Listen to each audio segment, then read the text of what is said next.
लोकीनाथ, आप आवागमन अर्थात पुनर्जन्म के बारे में कह रहे हैं। इस संबंध में मेरा ज्ञान पूर्ण नहीं है।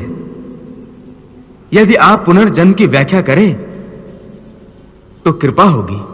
पार्थ, इस सृष्टि के प्राणियों को मृत्यु के पश्चात अपने अपने कर्मों के अनुसार पहले तो उन्हें परलोक में जाकर कुछ समय बिताना होता है, जहां वो पिछले जन्मों में किए हुए पुण्य कर्मों अथवा पाप कर्मों का फल भोगते हैं।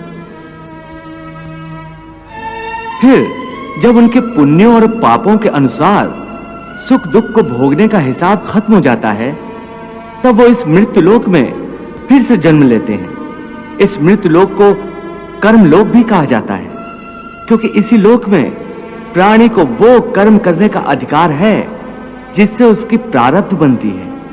हे केशव, हमारी धरती को मृत्युलोक क्यों कहा जाता है? क्योंकि हे अर्जुन, केवल इसी धरती पर ही प्राणी जन्म और मृत्यु की पीड़ा सहते हैं। अर्थात दूसरे लोकों में प्राणी का जन्म अथवा मृत्यु नहीं होती? नहीं अर्जुन, उन लोकों में प्राणी का न जन्म होता है और न मृत्यु, क्योंकि मैंने तुम्हें पहले ही बताया था कि मृत्यु केवल इस शरीर की होती है, आत्मा की नहीं। आत्मा तो न जन्म लेती है और न मरती है। तुमने तो यह भी कहा था कि आत्मा को सुख दुख भी नहीं होते, परंतु अभी कह रहे हो कि मृत्यु के पश्चात आत्मा को सुख भोगने के लिए स्वर्ग आदि में अथवा दुख भोगने के लिए नरक आदि में जाना पड़ता है। तुम्हारा मतलब यह है कि आत्मा को केवल पृथ्वी लोक पर ही सुख दुख नहीं होते, स्वर्ग अथवा नरक में आत्मा को भी सुख या दुख भोगने पड़ते हैं?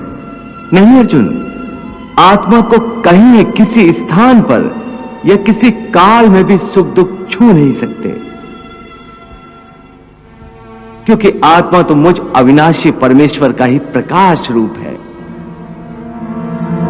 हे अर्जुन, मैं माया के अधीन नहीं, बल्कि माया मेरे अधीन है, और सुख दुख तो माया की रचना है।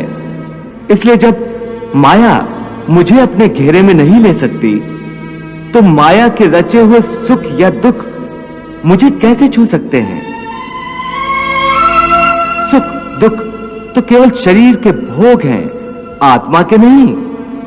हे केशव, लगता है कि तुम मुझे शब्दों के मायाजाल में भरमा रहे हो। मान लिया कि सुख दुख केवल शरीर के भोग हैं, आत्मा इनसे अलिप्त है। फिर जो शरीर उनको भोगता है उसकी तो मृत्यु हो जाती है, वो शरीर तो आगे नहीं जाता। फिर स्वर्ग अथवा नरक में सुख दुख को भोगने कौन जाता है? जीव आत्मा। जीव आत्मा? हां पार्थ, जीव आत्मा। ये जीव आत्मा क्या है केशव? देखो, जब किसी की मृत्यु होती है तो असल में ये जो बाहर का स्थूल शरीर है केवल यही मरता है।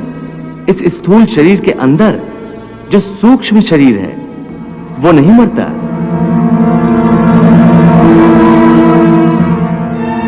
वो सूक्ष्म शरीर आत्मा के प्रकाश को अपने साथ लिए मृत्यु लोक से निकलकर दूसरे लोकों को चला जाता है। उसी सूक्ष्म शरीर को जीवात्मा कहते हैं। इसका अर्थ है कि जब आत्मा एक शरीर को छोड़कर जाती है तो साथ में जीवात्मा को भी ले जाती है। नहीं अर्जुन, यह व्याख्या इतनी सरल नहीं है। देखो, जैसे समुद्र के अंदर जल की एक बूंद समुद्र से अलग नहीं है, उसी महासागर का एक हिस्सा है। वो बूंद अपने आप सागर से बाहर नहीं जाती। हां, कोई उस जल की बूंद को एक बर्तन में भरकर ले जाए तो वह समुद्र से अलग दिखाई देती है। इसी प्रकार सूक्ष्म शरीर रूपी जीवात्मा उस आत्म ज्योति के टुकड़े को अपने अंदर रखकर अपने साथ ले जाता है।